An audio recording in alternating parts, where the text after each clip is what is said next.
Nah seperti ini ya biarin Allah bikin hukum lahum fid dunya khizyun, di dunianya pasti ada unsur hina. Entah kadarnya gimana itu terserah pengira. Misalnya kalau orang bodoh jadi imam, motornya surat sih lagi Fatihah, terus dikeluarkan dari masjid, mau duduk jadi imam keben. Nak rata ono kejadian itu sok bodoh-bodoh pede, terus imami nyanyi Indonesia Raya kan yo repot. Paham? Jadi kita ini harus mikir juga. Mergo masyhur gitu. Ana wong saking bodhone iku mau belajar fikih, kok fikih kabeh ana khilaf. Bareng dekne mondok Mekah, nek Mekah mau dolanan tok. Tiap takoki masailul fikih disebut fihi qaulani. Ini ada dua pendapat. Wong pertama ngirane alim kabeh. Wong kok kabeh roh iku ana khilaf. Terus harus sing mangkal takoki. Bah, hukumnya demenan fihi qaulani berarti sarap. Barwan demenan kok fihi. Qaulani demenan dan rokok ngawur. Demenan itu hukumi fihi qaulani. Kok dekne iku mau latihan ibu-ibu alim, ora alim tapi ibu-ibu. Paham ke? Sehingga dalam banyak hal misalnya riba. Saya tidak mengatakan bunga atau riba. Riba itu dengan bunga itu kadang sama, kadang enggak. Pokoknya riba. Allah jelas ngendikan, jika kamu tidak meninggalkan riba, maka fa'dzanu biharbin minallahi wa rasulih. Kamu harus beri pengumuman kalau orang yang riba itu sama dengan memusuhi Allah dan Rasul dan menantang perang. Jadi fa'dzanu biharbin minallahi wa rasulih. Harus jelas. Kayak ngerasani itu. Ngerasani itu hukumnya haram. Tapi Allah ila yaumil kiamah apa gawe wong ngrasani itu banyak. Mergo nek gak ono ngrasani iku wong maksiat ku yo penak, ora ono pengadilan sosial. Ora ono pengadilan apa? Sosial. Tapi nek ono sing ngrasani kan ini jadi kontrol. Dia jadi napa? Nggih, misalnya ono hamil di luar nikah. Wah, ini produk gagal.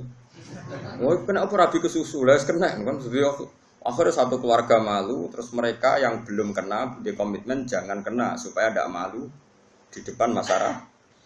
Ini barokah sekali pengadilan-pengadilan seperti ini.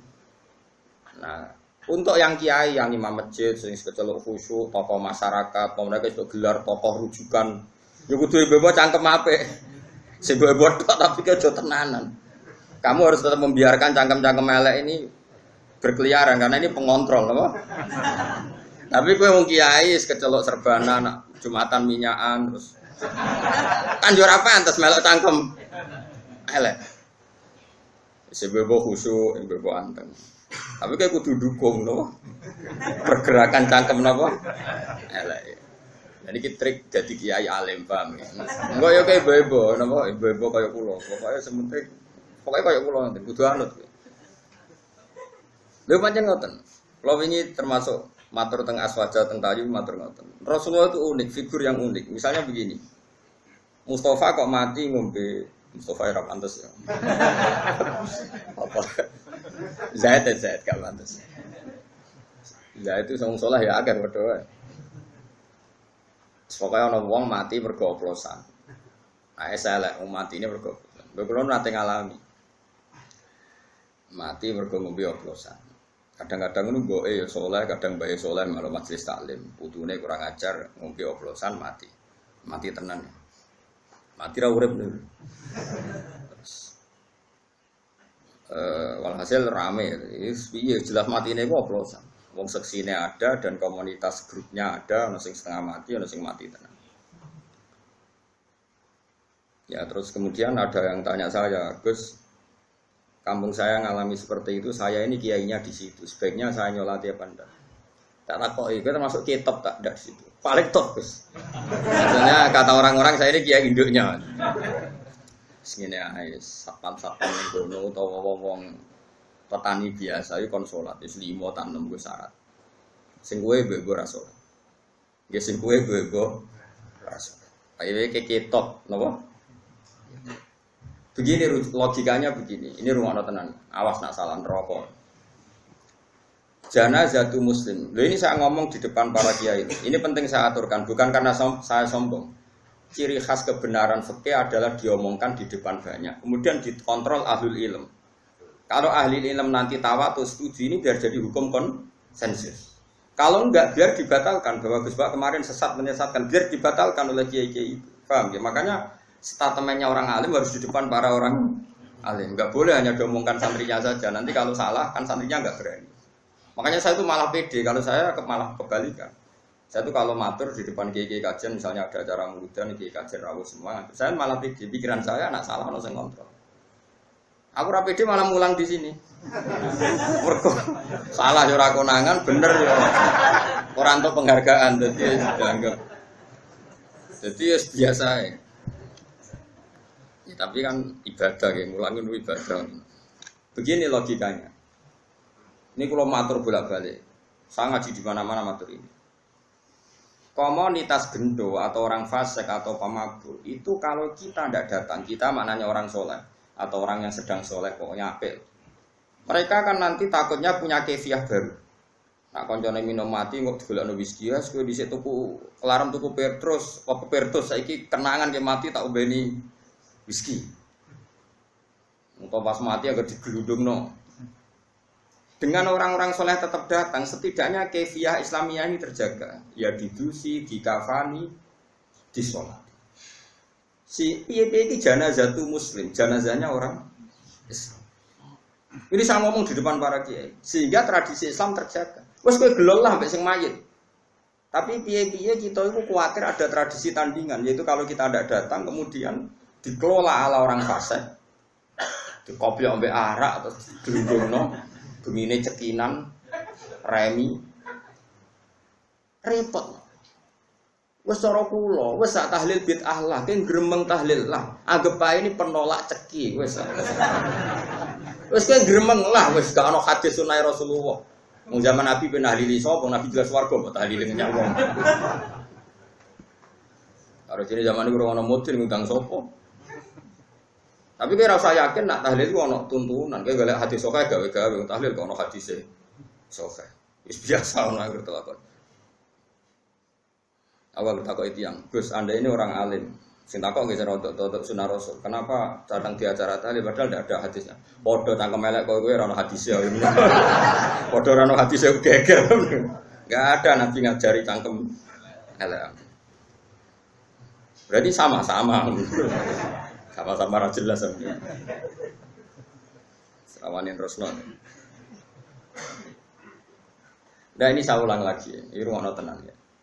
Orang yang jelas mati oplosan, pernah juga ada yang tanya orang yang mati bunuh diri. Itu saya pernah ya ada sekitar 22 kiloan lah dari kampung saya itu di kampung di atas gunung. Itu ada orang. Jadi rontok soleh, wong soleh terkenal soleh ya. Justru karena soleh terlalu soleh kuper, tapi soleh kuper. Bujone ayu juga wong iso mati malah bunuh diri. Iya, kehilangan bojo, kehilangan awake. Itu kiai temannya itu. Tanya ya kasusnya itu nggak ada yang berani nyolati karena mati bunuh diri itu kan hukumannya berat. Ya kayak mati oplosan, mati bunuh diri, mati firor anisyafi, lari dari perang, atau mati pas di tempat maksiat, tempat mesum macam-macam lah. Ini caranya gini, cara berpikir kita. Kalau kita tidak datang, kita ini siapa saja, ada harus orang banyak. Nanti mereka melahirkan kaifiah baru. Ya saya ulang lagi, melahirkan ya, itu satu. Dan ini tidak baik bagi Islam karena nanti setelah ada kaifiah baru, kita ini malah kesulitan menghilangkan. Paham ya? Kesulitan enggak? Karena nanti kalau ada orang fasik mati, sing masjid menunggu. Grupnya mereka sudah bikin kaifiah belum? Ternyata mereka datang lebih awal terus dikefiahkan ala mereka, nggak ada sholat, nggak ada kafan, terus langsung kita kerepotan kan.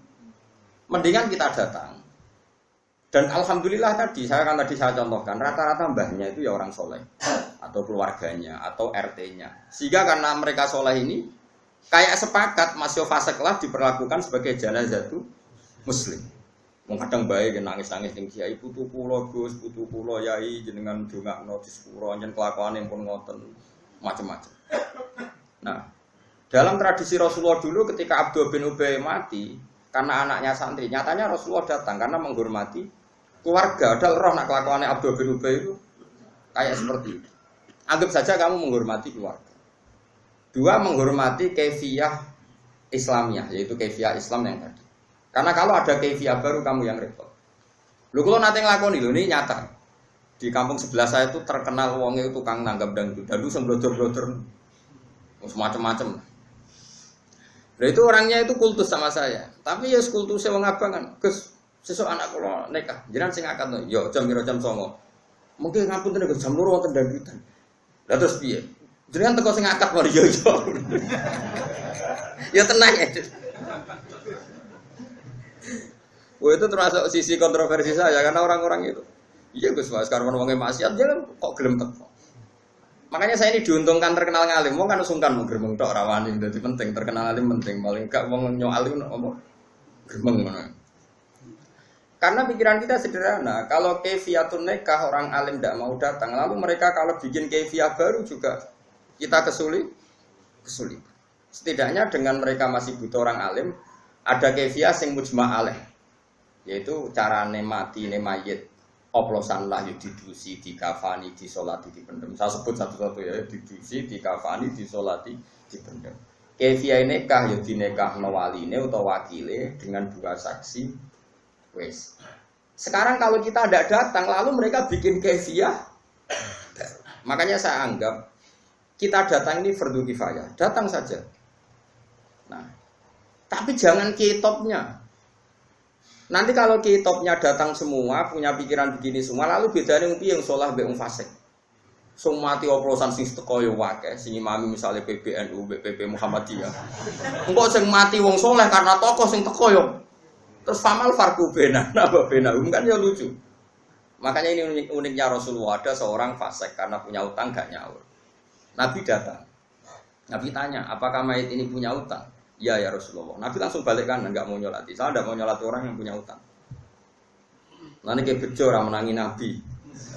Waduh orang bakal Nabi nyolati umatnya zaman akhir. Karena kabeh duwe utang. BPKB ini tonggo bisa. Nggak utang cek ngaku BPKB ini tonggo. Iya gitu. Oh, itu mau orang dinar itu sak dinar mau 4,2 gram. Tahu tak itu sekitar 1.600.000. Itu Nabi pun purun, buatan purun. Saya kira lah. Utang bro, ono 4 juta. Niki nanti kalau tangleti utangnya 4 juta. Wis ra gelem Nabi. Kula mun di atas 10 juta, tapi ora nglangkai 20. Tapi kan aset kula ono 1 juta mesti sithik. Ki 4 juta asetmu bro. Ini wis Nabi gak kersa. Itu masyhur, Nabi itu gak mau nyolati. Tapi sebelum Nabi tidak mau nyolati, Nabi ngendikan gini, itu masyhur di hadis-hadis. Shallu ala sahibikum. Aku ra nyolatillah, tapi kowe-kowe kudu tetep. Ya. Sehingga kata Imam Nawawi dalam Syarah Sahih Muslim mengatakan, jika ada orang fasik meninggal, maka sebaiknya kitopnya itu nggak usah ikut nyolati. Taruh saja orang kan sepakat lah, misalnya di kawasan Rembang Mbah Mun, di Hajen misalnya dulu Badullah, di Kudus misalnya dulu sepakat orang Barwan. Ini kan kiai kitop sing mujma'. Ini sebaiknya tidak usah nyolati, karena ini nanti jadi ukuran. Ternyata mau fasik lah ya disolati wong tok. Ya sing nyolati cukup ya sak Mustofa terus teko mbek kukur-kukur terus salate rapati fase. Pokoke sementing ono salat. Piye-piye dengan ada salat ini berarti ada keberlangsungan tradisi Islam dalam mengelola jenazah. Paham ya? Terus kula ngakatno nikah artise ndang itu teko mesti delok. Tapi piye-piye sing ngakatno kiai, lah misal kiai ra teko terus diakatno penyanyi-penyanyi dangdut malah karo-karoan. Yes, pokoknya niati dengan kita datang berarti kefiahnya ala kefiah Islam. Ini penting kolator, no. Ben kowe ora terlalu garis lurus, ya garis bingkong. Maksudnya ngerti duduk perkara hukum itu